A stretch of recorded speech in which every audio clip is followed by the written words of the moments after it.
Still hiding among your precious books, Julia? Drew's voice cut through the quiet of the library's rare books section. Don't you get tired of wasting your life?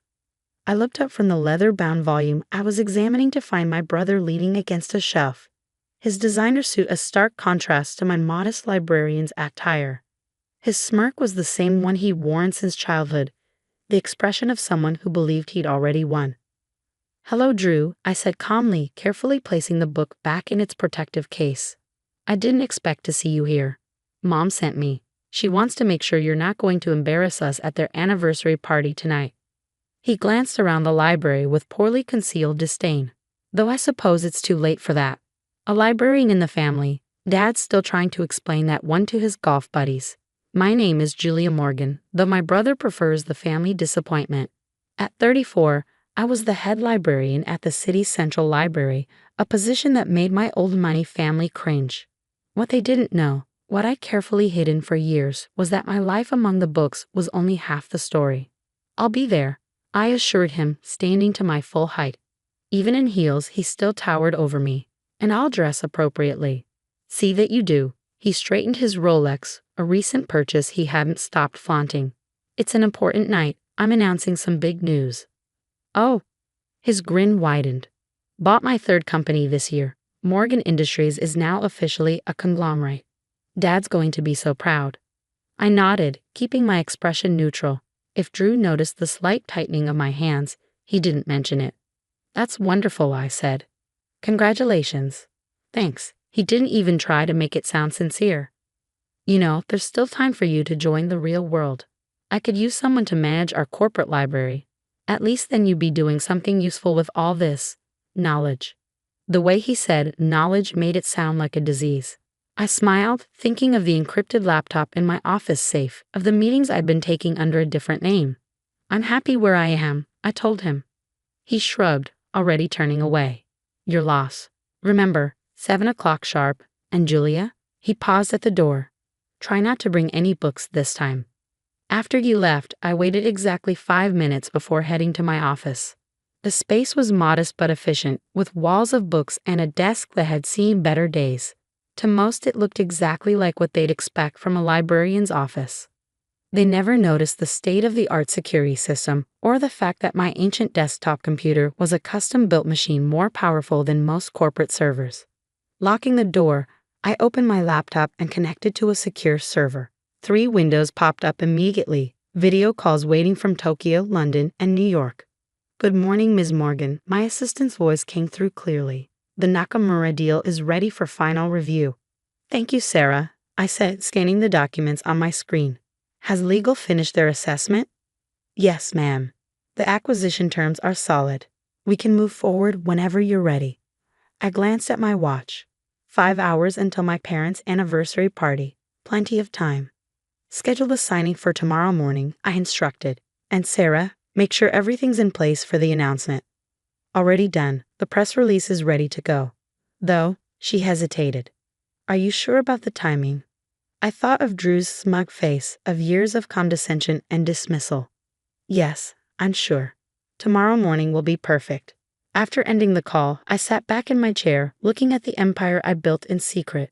Morgan Global Partners, no relation to my brother's Morgan Industries, despite the similar name, was now one of the largest private equity firms in the world. We operated entirely in the shadows, using shell companies and discrete investments to hide our true size. For 7 years, I'd built this company while maintaining my cover as a simple librarian. The job wasn't just a front. I genuinely loved books, loved preserving knowledge and helping people access it. But it also provided the perfect cover for my other life. Who would suspect the quiet librarian of being one of the most powerful people in global finance? My phone buzzed. A text from Mom. "Don't forget to do something with your hair, dear. The Prescotts will be there tonight." The Prescotts, one of many old money families my parents were always trying to impress. I texted back a simple "ok" and began packing up for the day. I had a hair appointment already scheduled, along with a fitting for the dress I'd bought specifically for tonight. Just because I didn't flaunt my wealth didn't mean I couldn't play the part when needed. The salon was empty when I arrived, perks of owning the building and having a standing private appointment. Maria, my longtime stylist and one of the few people who knew my secret, was waiting. The usual? She asked, gesturing to a chair. Something a bit more formal today, I said. Family event.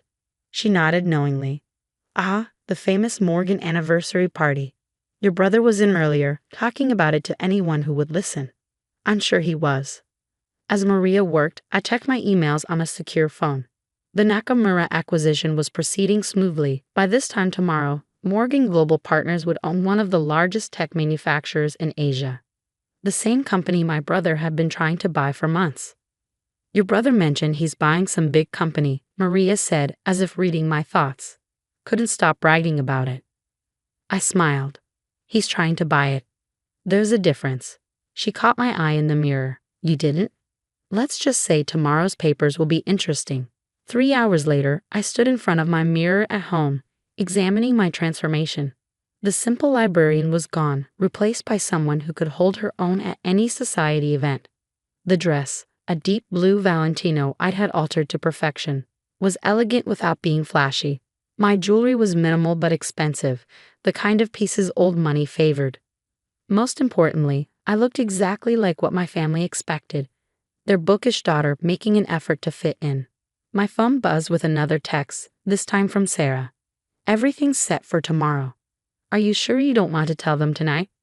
No, I replied. Let them have their party. Tomorrow will be soon enough. The Morgan family estate was lit up like a Christmas tree when I arrived. Cars lined up along the circular driveway. I recognized most of them, Bentleys and Rolls-Royces belonging to the same families that have been part of our social circle for generations. A valet appeared as I pulled up in my modest Audi, another carefully chosen prop.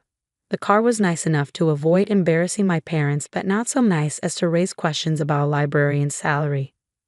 Miss Morgan, Jenkins, our family's longtime butler, greeted me at the door. Your parents are in the main hall. I could hear the party before I saw it, the murmur of sophisticated conversation, the clink of expensive crystal, the subtle notes of a string quartet. This was my parents' world, the one I'd chosen to step away from, at least publicly. Julia, my mother's voice carried across the hall. Darling, you look presentable. Coming from her, it was high praise. Elizabeth Morgan had never quite forgiven me for choosing books over business, but at least I'd made an effort with my appearance tonight. Happy anniversary, Mom, I said, kissing her cheek. You look beautiful. She did. At 60, she was still the epitome of grace and style. Her friends often joked that she'd made a deal with the devil to maintain her youthful appearance. Your father's by the fireplace, she said, already scanning the room for more important guests. Do say hello before you hide in the library. I made my way through the crowd, accepting air kisses and polite inquiries about my little job at the library. Most of these people had known me since childhood, had watched me grow up alongside their own children. None of them understood my choices. There's my girl.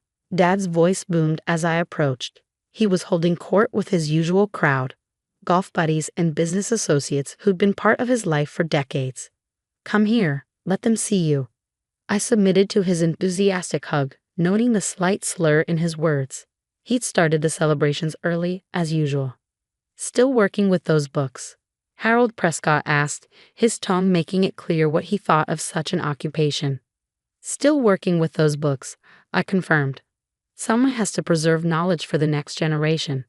They laughed, the indulgent chuckle of people humoring what they saw as a harmless eccentricity. Speaking of the next generation, Dad said proudly, "Where's your brother?" He's got some big news to share. As if on cue, Drew appeared, champagne in hand. He changed into an even more expensive suit, his Rolex catching the light as he gestured. Everyone, he called out, his voice carrying across the hall. I'd like to make an announcement. The room quieted, all eyes turning to him. Drew lived for moments like this, had always thrived on being the center of attention. As some of you know, Morgan Industries has been growing rapidly this year, he began, playing to his audience. Today, I'm proud to announce that we're on the verge of our biggest acquisition yet. By this time next week, we'll own Nakamura Tech. The room erupted in applause. Dad beamed with pride, Mom dabbed at her eyes with a monogrammed handkerchief. I sipped my champagne and waited. Of course, Drew continued, the deal isn't quite final yet, but my sources tell me it's just a matter of time. The papers are ready to sign. That's wonderful, son, Dad exclaimed. "Always knew you had it in you. A real businessman, just like your old man." Drew basked in the praise, accepting congratulations from all sides. Finally, his gaze fell on me. "What do you think, little sister?" he asked, his tone dripping with condescension. "Ready to admit you backed the wrong horse." I met his eyes calmly. "I think," I said carefully, "that you shouldn't count your chickens before they're hatched." He laughed and others joined in. "Always so cautious, Jules. That's why you'll never be more than what you are. Hiding in your library while the rest of us build empires." Perhaps, I agreed mildly, but at least I understand the value of due diligence. His eyes narrowed slightly. Drew had never liked it when I used big words, seeing it as a challenge to his intelligence. "Due diligence?" he scoffed. "I've got the best lawyers in the business. Everything's taken care of." I just smiled and raised my glass. "Then I guess we'll all see tomorrow, won't we?" He frowned, catching something in my tone, but before he could press further, Mom was calling everyone to dinner. The dining room was a masterpiece of old-world elegance, gleaming mahogany, priceless china, crystal that had been in the family for generations. I took my assigned seat, noting with amusement that I'd been placed at the far end of the table, well away from any important guests. As the first course was served, Drew held court from his position near Dad, regaling everyone with tales of his business prowess. I kept quiet, responding politely when addressed but otherwise focusing on my food. "I just don't understand," Mrs. Prescott said from beside me, her voice low. "You were always so bright in school. You could have done anything. Why waste your life with books?" I considered how to answer. In 12 hours, everything would change. But for now, I had a role to play. "Books are never a waste," I said simply. "They teach us that things aren't always what they seem." She shook her head, clearly disappointed by my response. "Well, at least your brother is upholding the family name. Though it must be hard, watching him succeed well, it's not as hard as you might think." The rest of dinner passed in a blur of subtle insults and backhanded compliments. I'd grown used to it over the years, had learned to let it roll off me like water. As dessert was being served, Drew stood again, calling for attention. "I'd like to propose a toast," he announced, raising his glass. "To Mom and Dad, who taught me everything I know about business, who showed me what real success looks like." He paused, his eyes finding me. "And to my sister, who proves that not everyone is cut out for the family business." The room chuckled politely. I raised my glass with the others, thinking of the documents waiting to be signed, of the press release scheduled for morning. Enjoying the party, Drew asked later, cornering me by the dessert table. "It's lovely," I replied. "Mom and Dad must be so proud." "They are." He straightened his tie smugly. "Though it would have been nice if both their children had amounted to something." I selected a chocolate truffle, examining it carefully. "You know, Drew, success isn't always about making the most noise." He snorted. "No? Tell that to my bank account. How much does a librarian make these days anyway? Enough to buy those shoes." I glanced down at my Louboutins, another carefully chosen piece of my costume. "I'm good with money." "Right." He finished his champagne in one gulp. "Well, this has been fun, but I should mingle. Big day tomorrow after all. That Nakamura deal isn't going to close itself." As he walked away, I pulled out my phone and sent a quick text to Sarah. "Everything ready for morning." Her response was immediate. "All set.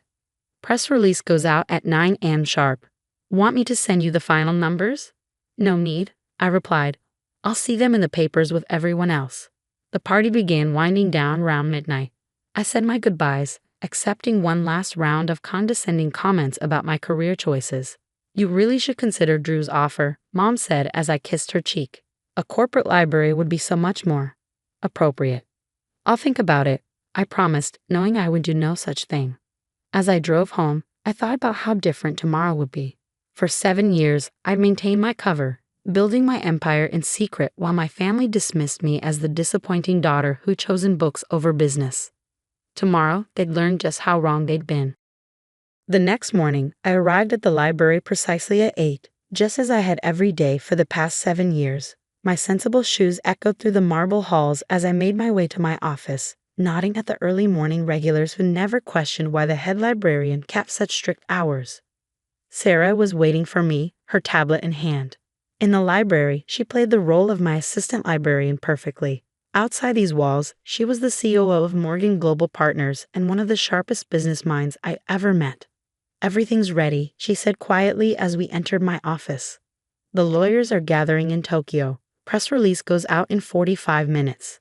I set my bag down and powered up my secure laptop. "Any word from Drew's team?" "They're still expecting to close the Nakamura deal this morning. Your brother's lawyers are setting up in their offices right now." I smiled, imagining Drew's face when he realized what was about to happen. Let's give them a few more minutes of hope. At precisely 8:55, my private line rang. "Ms. Morgan," Mr. Nakamura's translator said, "everyone is in position." "Excellent. Let's proceed." The next few minutes were a blur of signatures and confirmations. By 9 a.m., Morgan Global Partners officially owned Nakamura Tech, along with its subsidiaries, patents, and cutting-edge technology division. "Press release going out now," Sarah announced. I pulled up several news sites on my screen, watching as the story broke across multiple platforms simultaneously. Breaking: mystery buyer acquires Nakamura Tech. Global finance giant Morgan Global Partners reveals identity of founder. Wall Street stunned as library sciences expert named as business mogul. My phone started buzzing immediately. The first call, predictably, was from Drew. "What the hell is this?" he demanded without preamble. "Some sick joke?" "Good morning to you too, brother," I replied calmly. "I take it you've seen the news." "This is impossible," he sputtered. "Morgan Global Partners. That's not. You're not. The founder and CEO. Actually, I am. Have been for 7 years now. Though I understand your confusion, after all, I'm just a librarian, right?" There was a long silence, broken only by what sounded like papers being frantically shuffled. But I had a deal. The paperwork was ready. "Was it?" I asked innocently. "You might want to check the fine print. Nakamura Tech has been in play for months. We've just been waiting for the right moment to finalize things." "We?" His voice cracked. "Who's we?" "My team, my company, my empire." I paused, letting each word sink in. "You know, the one I built while you were busy mocking my career choices." The line went dead. I looked at Sarah, who was trying to hide her grin. "How long until my parents call?" She checked her watch. "I give it 3, 2. Right on cue, my mother's number flashed on my screen. Julia Elizabeth Morgan. Her voice was shrill enough to crack glass. "What have you done?" "Good morning, Mom. I'm a bit busy at the moment. Perhaps we could discuss this over dinner." "Dinner? Dinner?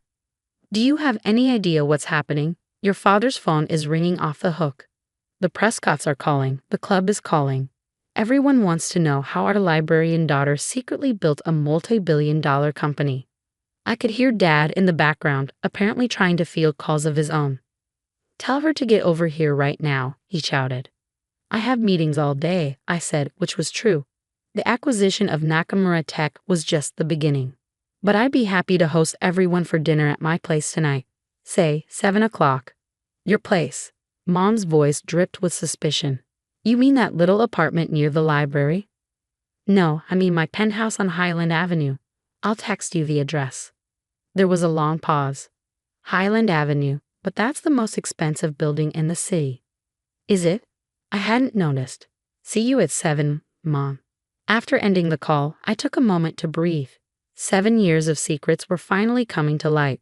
7 years of careful planning, of maintaining my cover while building something extraordinary.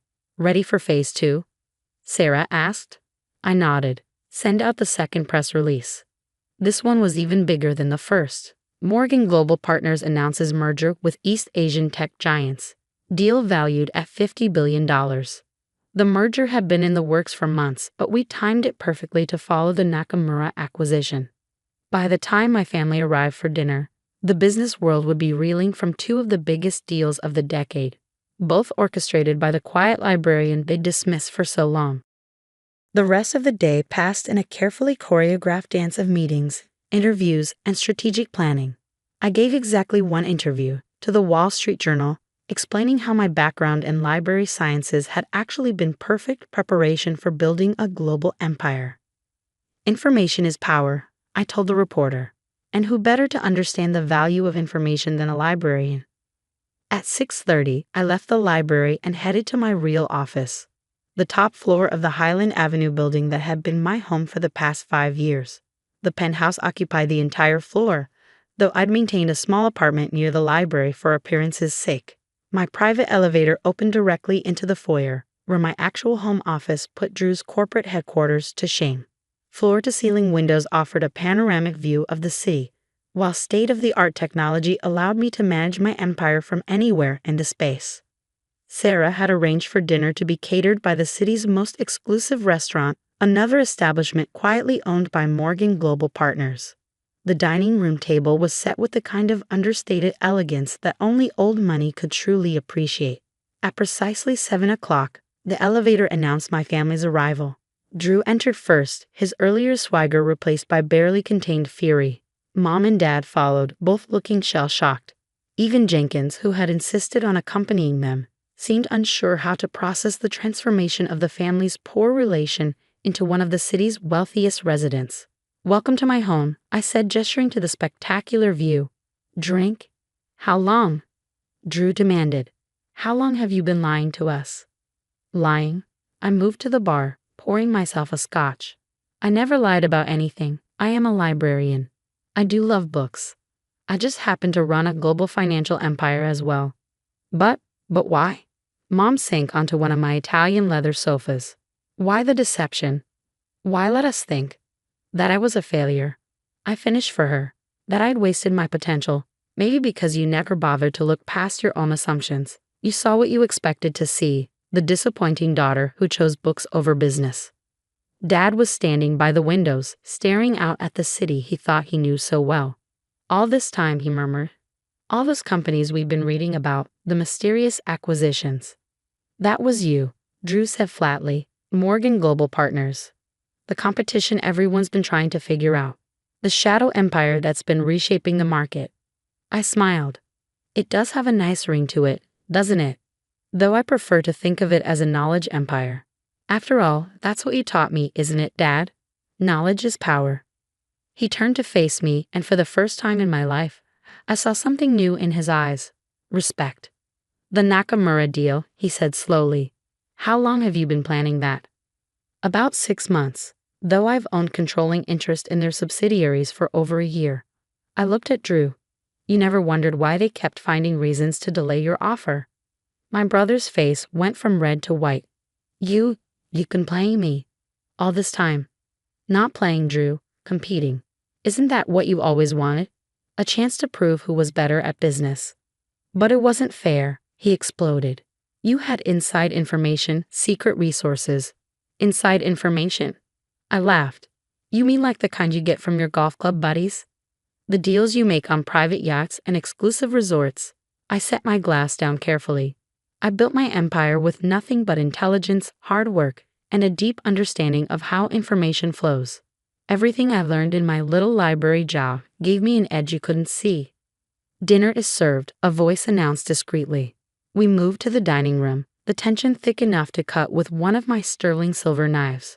Mom kept looking around as if trying to reconcile this environment with her mental image of my life. Dad seemed lost in thought, probably recalculating every business decision he'd made in the past 7 years. "I suppose," Mom said finally, staring at her perfect place setting, "this explains how you could afford those Louboutins." I couldn't help but laugh. "Yes, Mom. That's what you should focus on, my shoe budget." "What happens now?" Drew asked, pushing his food around his plate. "Going to buy out Morgan Industries too." "Actually, I have a different proposition." I nodded to Sarah, who appeared with a folder. "Your company has potential, Drew. Good bones, as they say in real estate. What it lacks is vision and modern infrastructure." He frowned. "What are you suggesting?" "A partnership. Morgan Industries handles the traditional side, while Morgan Global Partners brings the technology and global reach. Together, we could build something even bigger." "You want to work with me, after everything?" "No," I corrected him. "I want to work with the businessman you could be, if you got over your ego and learned to see value in unexpected places." Dad set down his fork. "Julia's right," he said, surprising everyone. "This is an opportunity, Drew. A chance to be part of something bigger than ourselves." "But she lied to us." Drew protested. Made us look like fools. No, Dad shook his head. We made ourselves look like fools. We were so convinced we knew what success looked like that we couldn't see it taking a different form. Your sister, she saw something we missed, built something we never imagined. Mom dabbed at her eyes with her napkin. All those times we pitied you, she said softly, worried about your future. I know, I said, gentler now. But maybe it's time to stop worrying about appearances and start focusing on substance. Isn't that what real business is about? The rest of dinner was a careful dance of revelations and reconciliations. I explained how I built my company, how the library had provided the perfect cover and connections. Dad asked increasingly detailed questions about my business strategy, his initial shock giving way to genuine admiration. Even Drew began to thaw as I outlined my vision for our potential partnership. By dessert, he was suggesting ways to integrate our operations. His natural business instincts finally focused on creation rather than competition. There's one thing I don't understand, Mom said as coffee was served. Why reveal everything now? Why not just stay in the shadows? I looked at my brother. Because sometimes people need to be reminded that success doesn't always wear a suit and tie. That power doesn't always announce itself with a Rolex and a corner office. And sometimes, Drew added quietly, people need to be reminded not to judge a book by its cover. Exactly. Later that night, after my family had left, Dad with a stack of proposals to review, Mom with a list of social events to recalibrate, and Drew with a lot to think about, I stood at my windows watching the city lights. Sarah joined me, handing me a fresh scotch. Well, that went better than expected. Did it? I smiled. Or did it go exactly as planned? You knew they'd react this way. I knew they'd have to confront their own prejudices, their assumptions about success and worth. I sipped my drink. The question is whether the lesson will stick. She checked her tablet. Stocks up 30% since the announcement. Your brother's company is up 10% just on rumors of a potential partnership. Good. Let's give it a week, let everything settle, then announce the merger. By then, Drew might actually be ready to be a real partner. And your parents? I thought about Mom's tearful apology, Dad's proud smile as he finally saw me, really saw me, for the first time. They're learning. Sometimes the hardest part of success is accepting that it doesn't always look the way you expect. The next morning, I'd arrived at the library at my usual time. The same regulars were in their usual spots, nodding hello to their favorite librarian. None of them treated me any differently, though my face was splashed across every business publication in the country. And that, perhaps, was the greatest victory of all. In a world obsessed with image and status, I built something real, something that didn't need designer labels or social validation to prove its worth. I was still a librarian. I still loved books. I just happened to be a billionaire, too. Knowledge, after all, comes in many forms, and sometimes the most powerful people are the ones you least expect.